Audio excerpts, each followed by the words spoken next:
This was what year, Eric? What was 2007, 2000, Okay. yeah, 2007, 2008.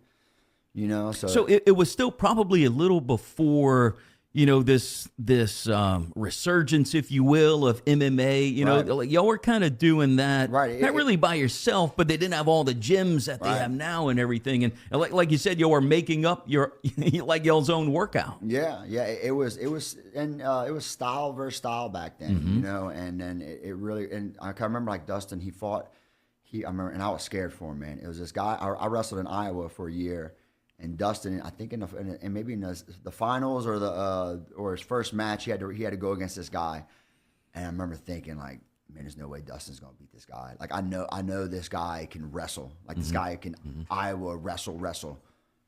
Dude, the guy picked Dustin up, slammed Dustin, and Dustin was training with Michael Lopez for a little bit, like because we're bouncing around, and bam, Dustin locks in a triangle, and I've never seen anyone tap so fast, man. Yeah. You know, but yeah, certainly, yeah, style versus style, and Yeah. Tim was able to kind of come in and tie everything together, you know. And So at the time, Tim was in the UFC around that time, or where was? And we're talking about Crazy Tim, correct? Yeah, Crazy Tim Credeur. And I think, dude, and Tim was Louisiana's first black belt.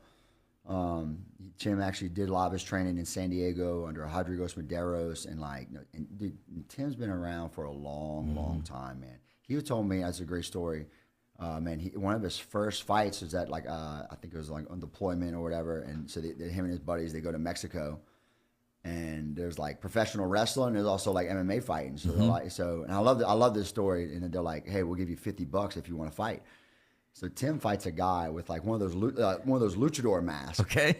Tim like head kicks this guy. Apparently, like blood's coming out of his mask. Anyway, so yeah, Tim's been around. I mean, and the funny thing is, like, we were cornering Dustin in the UFC for his first, 4 UFC fights, and dude, everywhere we went, everybody knew who Tim was.